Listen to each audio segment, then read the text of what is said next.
Good afternoon or morning or evening or whatever time it is where you're watching. And welcome back to another episode in our SAFE series, our Scaled Agile Framework series. I'm joined today by Chris Daly, one of our partners at Agile Meridian, and Michael Franz, a good friend and partner also at Agile Meridian. We do a lot of work together, do a lot of training together. And in today's episode, we're going to talk about why people hate the Scaled Agile Framework so much. There seems to be it's a very polarizing topic. You know, people either hate it or they love it. There isn't much middle ground. And so we thought we would examine that today. So without further delay, we'll get started. And, maybe I'll just go around the room, maybe with Chris first. And we'll ask for Michael Franz as the SBCT candidate, sort of the most with the most expertise in the Scaled Agile frameworks, at least amongst the three of us, to dispel some of what myself and Chris, see out in the field. So, Chris, you want to start us off? Yeah, sure. So one of the things that I hear a lot is that SAFE is too prescriptive and that it requires people to, it doesn't allow the freedom to be tailored to the organization. And they don't like that because they, as we all know, every organization thinks that they're special. And because of that, they come up with all these reasons on why SAFE won't work for them. Yeah, I see that too. And I kind of agree with you. So it comes down to the implementation. When you look at the big picture, right? I say this in every SAFE course that I teach. I always make this announcement at the beginning. I show the big picture and I say, you will either like this or you will run away screaming right now. And it's okay no matter what you do, because this thing, is busy. Like you look at that big SAFE big picture and there's so much on there. And then if you look at the implementation roadmap, here you go, step by step. This is how you do SAFE. And then I have to say, right after that, I always have to say, look, it's a big picture and it is complicated. It's a spaghetti ball of things on this picture. But I have to remind you, you're in an enterprise. Your enterprise is already this complicated, and it's probably more confused and with crossing lines of influence and silos. Organizations are complicated, very complex systems. SAFE is a complex system. It's meant to be somewhere to start. However, it's all in the implementation. So I agree with you. I've had to go in behind bad implementations of SAFE or SAFE being very prescriptive and just not up to the task of the unique problems that every enterprise really has to face. And I think it comes down to implementation. As I said, you have to go. It's not a blueprint. It's really just a guidebook at best. Every topic that you really need to resolve is on there. We can find it if you're thinking about lean and flow and trying to improve delivery and those types of things. But you got to go pain point by pain point. There is no prescriptive method to the complexity that we're dealing with. That's how I start it. Now, there's still a lot more to say about that, and you can go into more detail and the pain that can come from it. But I've had to clean up that mess a few times in my journey. Yeah, I agree with that. I mean, it does boil to the implementation, but it can't just be that, right? SAFE, as you mentioned, is a very complex system in itself, and in some cases, it may not be the right application for the given problem. It may be too cumbersome, right? Sure. It adds too many layers of complexity to something that may be more simply solved. Would you agree? Is that also part of the implementation, would you say, Mike? Well, yeah, I think, SAFE came out of a need, right? Obviously, there was a need to scale Agile across bigger organizations. And their model for doing that is we create change agents and we create SPCs, and that's all they know, right? That's the story of my journey. I started as an SPC before I went into and learned things like, Scrum of Scrum, Less, and Xscale. I started as an SPC. That's all I knew. All I knew was the SAFE, and I went out into the world, right? And so you have all these SPCs running around, all these coaches out there. All they know is that implementation plan. They don't, they really don't have a deep understanding of the principles of lean underneath that. SAFE is based on lean. However, you couldn't necessarily tell that by looking at it. I mean, it's complex, it's huge, it's busy. Mm-hmm. And to your point, there's always, you want to go solve a real pain point, go as lean as possible. If you need that level of complexity, it's there for you, but you really have to solve that pain point as in a simplistic way and as a direct way. Otherwise, and that's the biggest thing that I've heard in my journey, there's no way SAFe is lean. That's not lean. There's nothing lean about SAFe. It's a huge overhead, a huge tax. And they're absolutely correct. If you don't take the right mindset and you just go down the implementation roadmap, I think you're going to fall into that trap very clearly. You need to be able to apply these things. It's also one size. A lot of people say it's one size fits all. It's too prescriptive, and I agree with that. It's there. It is a prescriptive model, meaning as you look at it. But I don't think that the most experienced coaches out there, they're going to just take pieces and parts of that to solve a real pain point, and should do that to meet the needs of their client or their customer or the enterprise. Yeah, that's probably another criticism that I hear a lot out there, that SAFe there's nothing original about SAFe. It's just a collection of practices and patterns that others have come up with, and SAFe just put it together. They didn't really invent anything, and why are they so successful? At least from a marketplace standpoint, they own a significant portion of agile transformations, companies that are using SAFe for their transformation. And I don't know, what do you think about that, Chris or Michael? Go ahead, Chris. I'll jump in here. I think that they own it because, as Mike said, there was a need early, right? What did we have? We had Scrum and we had Kanban, and that was kind of it in the Agile space, right? And they, and so when you go in, we have the obvious scaling problems. We haven't addressed with Scrum and just Kanban, you haven't really addressed the leadership problems, right? Where the leadership writes a check, I'm implementing Agile, I don't have to change the way I'm doing my business, blah, blah, blah, blah. And it was that's the way they addressed, Scrum and Kanban. Well, now it's a bigger scale, right? And they still, one big criticism is that management still does that, right?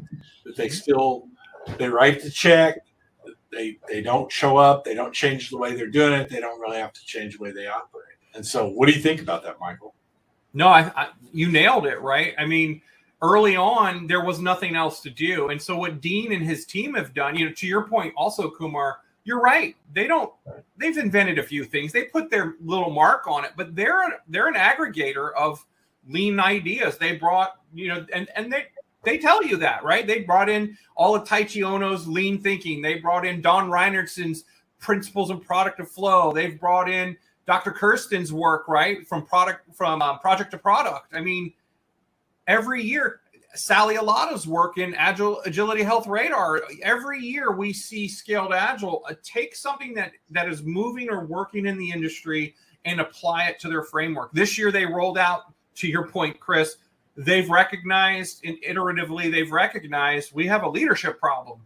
And now this year they rolled out some very focused lean agile leadership course material, and that's where they're trying to address that. So I say all that not to defend them. That's their model. Their model is bring all this in, right? Now they're bringing in AI. That's on the roadmap coming. We'll see that at the next conference probably.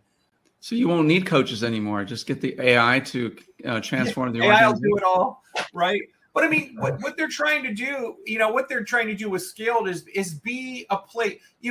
Big complex companies, they shoot themselves in the foot in some ways. But when you think about it, why does an enterprise, a Fortune 500 company, grab onto SAFe, right? Because it's a one-stop shop. They're trying to solve these big problems, and someone convinces them, "Hey, I need a methodology or a framework, and I don't want to buy 10 different vendors. I want to go one place. I want to hold one group accountable, and I want to get myself moving in the right direction. And it needs to be something that makes me feel like what my problems are." And those organizations grab onto SAFe, and that's where you see the SAFe success stories, right? You'll see some of those. I will say that in fact, I haven't found one that hasn't had this journey. They fail first once or twice, or Microsoft 13 times, Amazon 6 or 7 times. It's in their white papers. They talk about how we failed implementation and came back and learned something, and then now they're successful, right? And so is there a better, so at the end of the day, who's going to pick what? What's the better? At the end of the day, it comes down to SAFe can be very useful and powerful for an organization. It's in the implementation. But let's be honest, you use a smaller, you use Xscale, you use less or Scrum of Scrum. You can solve some real problems for organizations of any size with all of those methodologies. At the end of the day, when it's time to scale, if you're trying to go for other problems, you're trying to cross out of maybe software delivery and you're starting to get into HR and finance, SAFe makes that a little bit easier. I'll use air quotes, right? At least it's already got some information to guide you in that direction. There's enough there to get people started. And I think where the danger lies is, to your point, is in its implementation with folks that may not have the experience or the broad experience to they may just know SAFe and nothing else, right? And so that maybe is a detriment to the SAFe framework for people consuming it, and certainly it leads to some people really hating it because they had a bad experience with it, right? It didn't work for them for whatever reason. I want to go back to the point that I think both of you made around leadership. So whether it's Scrum or Kanban or whatever the framework is, less, and or SAFe, there's this sort of common thread. Oh, management signs a check and then they sit back and let the people do the work to change the organization in some way. And, it doesn't matter the framework then, right? It's not the fault, if you will, of Scrum or Kanban or less or SAFe. What should we as coaches in this industry, until AI replaces us, do to change that dynamic? Well, here's where AI can't replace. I think we've got enough empirical evidence out there now in the agile transformation industry. It is an industry, right? 20, 25 years, 30 years, we're going on with some form of agile as we've matured through, and we've had a real impact on the industry. We know that lean processes, lean principles, they help. We know if we implement them. But what we also, I think, are finally starting to learn is that we can make those changes all day long. We can come in and use Scaled Agile and blow your whole industry, your whole company up, and we can come in with something simpler, Scrum of Scrum. But if we don't change management, if we don't change the manager, the line manager, the hiring manager, the director, and the VP's thinking, after the coaches leave, Agile starts to fade. You might have Agile, and do Agile, be Agile. We can get into that. But depending on where you are in that adoption, the culture will not stick. Leadership owns the culture. Managers, right? The managers, the directors, and the VP. And if they aren't gathering, if they're not Agile thinkers, lean thinkers, and they don't continue that process, that continuous improvement process that came out of lean, right? Kaizen principles that came out of lean. They don't continue to eliminate waste, and the waste that even SAFe can inject into an organization because we missed that part. We may solve a short-term problem with a SAFe practice, but you've got to get back to lean that says, okay, we got to reduce some. This is wasteful. Is it wasteful? Did we learn something? Now let's reduce the waste, right? If we don't have that, it doesn't matter if you leave. If once the coaches leave and once the agile influencers leave, we haven't managed to get the leaders on board, it'll fade. You'll go back to some hybrid messy thing that doesn't really even have a label. Oh, it's sort of agile. One of the things you mentioned, I'm sorry to interrupt. Go ahead, please finish. One of the things you mentioned early on, Michael, was this, this blind adherence to the implementation roadmap, and how that can lead to a failure, right? In implementing SAFe. I want to probe that a little bit, because one of the first things in the implementation roadmap is to what's that? The burning platform is to sort of figure out what is a burning platform, what is the problem that the organization is trying to solve for, and get the leaders on board to solve it together with the people that are doing the work, right? The leaders and the followers together are going to go work in a different way, use Agile and Lean in this construct that we call SAFe to change something. Whatever happened to that? In what I hear most often is that step is sort of just lightly followed. It's sort of given a blessing, and then off the teams go and do their thing. Well, I think that's what Chris was talking about, right? Signing the check, right? You sign, that gets them to write the check right there.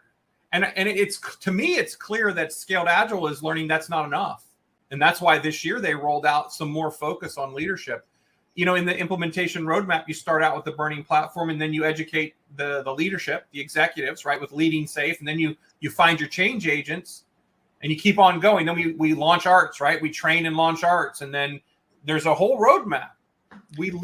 Where's the management? Where's the leadership? Yeah. I don't know about you, Chris, but I would argue that first step, that burning platform, is so critical. It doesn't matter if you're using SAFe or less or whatever the transformation mechanism is, the vehicle that you use to transform. That first step, getting the leaders to buy in and to agree, maybe even creating that Lean Agile Center of Excellence composed of these leaders in some way, shape, or form, is probably the most critical thing. That if SAFe was to do something different and sort of change the dynamic and as to how they're viewed by the public, that would be one thing to change. What do you think, Chris? Well, I agree. I also think that, I'm going to show my farm boy roots here, right? But we don't prepare the field, right? Which is kind of what you're talking about with the burning platform, right? We come in and I've seen this before, right? Where we come in and we're following the book, right? And the book says you organize around value streams. And I've been in organizations where we had one person doing work, and he was assigned to multiple teams, right? So he was only working on our stuff about 1 day a week for this particular value stream. Yet they did a daily stand-up every single day, right? For 15 minutes. And everybody'd show up to see what this guy had to say. And it was like, we didn't prepare the field. We didn't come in and say, you know what, we didn't get off on the right foot. We don't go in and we try to teach teams. We're like, okay, this team's now going to be safe. And so we're going to teach them agile, and then we're going to teach them how to fit in this safe framework, right? And it's like, that's a lot for people to absorb. And I think we need to do a better job of identifying what that burning platform is, train people, give them a chance, do things in smaller bites, right? Give them a chance to be an agile team before we pile SAFe on top, clearing schedules, right? We talked about, Kumar, you and I and Mike and Jolly talked about this last week, right? About how sometimes you come in and people's schedule is so busy that now you're going to do SAFe, and now we're putting more meetings on top rather than saying, all right, let's help you figure out what you need and what you don't need, clear some room so it's not a burden on you. I think that whole preparation area is one area that we could do a better job of, right? In terms of coding. Because usually what happens is you just walk in and we go, ta-da, here's SAFe. And we throw up all over the desk and say, all right, now go do it. Right? That does not work. Yeah, it really doesn't. I have one more thing I wanted to bring up, and we're running 20 minutes now, so it was extending past the short video. And that is this feeling that, I've seen it in several places where people feel less autonomous than they did before SAFe, less autonomy than before SAFe. They may have been part of some team, Agile or not, waterfall, it doesn't matter. They're doing things, but they had more autonomy in the work that they did. And after SAFe is implemented, there all these meetings they got to go to, all these planning sessions they got to go to, and they got to go stand-ups and this and that and the other, and maybe it's the same common thread, poor implementation. What are your thoughts there? Well, I would say I understand the feeling, and I'm certainly sympathetic to the feeling. I would say there's probably a couple of things. One, if you're implementing SAFe and you're even somewhat successful with it, there is a new level of transparency that makes people uncomfortable. And there's a new level of autonomy, I would say collaboration, that could feel anti-autonomous. Certainly, that's part of it. But you're right. I mean, especially what Chris was talking about, let's just throw this, here's another 10 meetings added to your SAFe. that just doesn't work. I mean, but that's what the implementation roadmap, that's kind of how it goes, right? In terms of that. But unless you've had some experience as a coach like we have, and you're like, well, we're not going to do that, that could very easily be an approach that alienates, and it will ultimately fail because your people are going to resist that. I would say all of this, kind of what you're talking about goes back. You can't miss the thing that I think is starting to come out in Scaled Agile now, and that is we haven't spent enough time with the leadership. Mm-hmm. It's not just. You're absolutely correct. The burning platform is critical. It's a critical step, but we leave it too soon in Scaled Agile. And that's what I think I can't speak for you, Chris, but I'm pretty sure, I know Kumar and we've built our practice on not doing that, right? Finding the leaders, building a one-on-one coaching relationship with that leadership. Because what we found in the past where we didn't do that, we didn't have that engagement. Well, we know that there's a ceiling and we're going to hit it pretty quickly. And none of this is really going to work well unless we can, really get the management leadership, right? The directors and the VPs and the reporting managers who incentivize by signing a check, right? They incentivize whatever the culture is. And I think that's what Scaled is trying to learn that. That's why we're seeing some of those things that are coming out. I think in some of the other frameworks, we figured that out because we weren't distracted by all the other things that SAFe has, right? You can get lost in that implementation of SAFe easily. We don't really need this. What's the system team thing? Or do we need this? And are we going to do this ceremony? You can get lost in that if you're not grounded in the principles and understanding what's behind it. And that is, how do we influence? How do we build coalitions, guiding coalitions? How do we, how do we apply lean thinking and those principles there? I think and I'll be honest, in my journey, I think a majority of Scaled Agile implementations have been without that understanding, or it was a secondary understanding out there. Does that make sense? It does. So maybe we can go around the room and sort of parting thoughts. How do we turn that hate into love, or at least acceptance? What do you think? Maybe we'll start with you, Chris. I think we can turn the hate into love by, doing what we've outlined here, right? I mean, making sure that reason why we're doing it, we're not changing just for the sake of changing. Mm-hmm. We're changing because there is a reason why, right? Either we're going to change and we're going to adopt a framework, whether it's SAFe or less or whatever. Either we're going to change or somebody's going to embrace that change, and we're going to be left out. Yeah. And so it's better for us to do it now rather than, wait until later when it's a crisis. Yeah, I think I agree. And I think just to add to that, I think more emphasis up front on the role that leaders play. And that, to your earlier point, Chris, that they're not just there to sign the check. It's really working with leaders to help them change how they work, how they prioritize their work, their day, how they engage with their subordinates, how they engage with their peers, how they make decisions, how they delegate responsibility, and how they delegate decision making to others. And I think if we did more of that, then the SAFe would be more successful and would be more accepted, if not loved. Michael? Yeah, I don't know how you can love SAFe Scaled Agile. I'll be honest. Don't get me wrong. I'm an SPCT candidate. I believe in the techniques that are there. I do. I don't necessarily believe in throwing them at people as a bucket, right? Here, smash, let's do Scaled, right? And at every point that you guys have made are valid, real points. We have to navigate that. I would say if I was going to leave it in one place, I love some terms that one of the VPs that brought me in my last client, he used a term that has stuck with me, and I use it all the time, especially with him when I'm trying to influence him is, hey, I need you coaches to meet my teams where they're at. Don't come in here and be prescriptive. Don't come in here and bury us in the big picture. Meet my teams where they're at. And if that's what I would say, we wouldn't have nearly the pain, I think, and the discontent and the hate for this if all the coaches or all the SPCs in the world take that to heart and say, look, don't bring SAFe, bring a solution to what a problem my team is facing. It may look like Scaled Agile someday. don't talk to me about that. Solve a real pain point, meet the team where it's at. And we've got to change some things to do better. And then you can, if you need to use that as your roadmap or your framework, fine. But help my teams meet the teams where they are. I think that'd be one way we could change. I love it.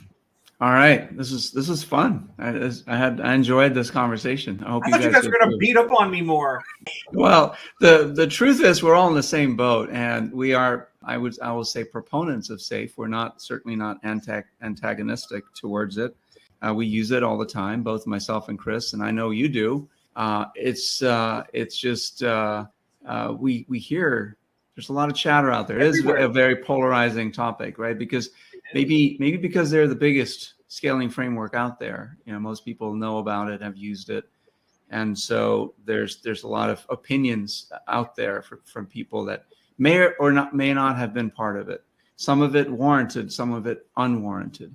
And I think we're talking about some ways that, say, for any framework, it's a model, right? It's not a Bible. It's not something you follow every single part of it to the letter, because every organization is different. And to your point, you got to meet your teams where they are. You got to meet the organization where they are.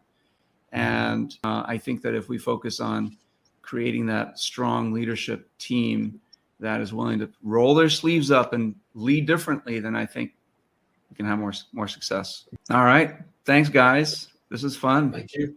All right. Thank you. See you all next time. Bye-bye. See ya.